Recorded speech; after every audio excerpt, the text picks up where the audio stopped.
The first step in selecting a mutual fund is not looking at the fund's investment objective. Instead, the first step is defining your investment goals. You must clearly determine why you want to invest before buying the shares of a mutual fund. By taking the time to think through and articulate the purpose for making the investment, you will be better able to choose a fund that is most appropriate. This, in turn, gives you a reasonable chance of achieving your stated goal in light of the risks you are willing to take. Establishing your investment objectives.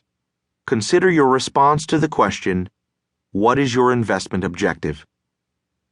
A surprising number of people would say, my objective is to make money. This response, a statement of the blatantly obvious, is insufficient and far too general. Other people say, I want to invest in mutual funds because they are safer than stocks. This answer understates the risk of certain types of funds, for example, sector funds, and fails to focus on the returns you wish to achieve over time. Still others answer, with some degree of sheepishness, I want to invest in mutual funds because everyone is using them to get rich. This lemming-inspired answer fails to differentiate your risk-to-reward profile from those of other investors.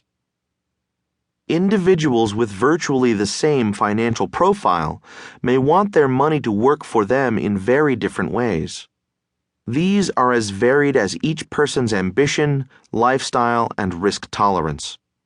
For example, a person whose goal is to accumulate money for retirement or for a child's college education, for example, a 529 plan, may want to invest in a mutual fund whose objective focuses on the rise in the stock prices, growth, instead of dividend payments, income, over the long term, but also wants the fund to become more conservative as the time approaches when the money will be needed. A recently retired person may wish to invest in a fund that provides supplementary income with little risk to principal. Perhaps a conservative, dividend-paying stock fund or interest-paying bond fund that distributes income monthly or quarterly may be suitable.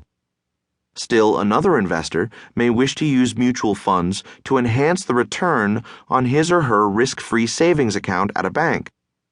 This person wants the money invested in funds to do at least as well as the overall stock market. Hence, a mutual fund that tracks the overall performance of a benchmark market index might be appropriate.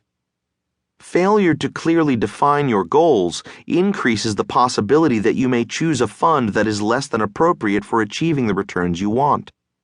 Each person must evaluate his or her own goals first.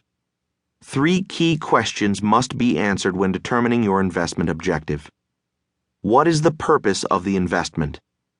Why do you want to invest money in mutual funds? Are you using mutual funds as substitutes for a traditional bank savings account? Are you seeking to accumulate money for a child's college education, your retirement, or a down payment on a house? Or are you trying to augment the return from a risk-free investment vehicle such as a bank certificate of deposit, CD? Be specific when answering this question.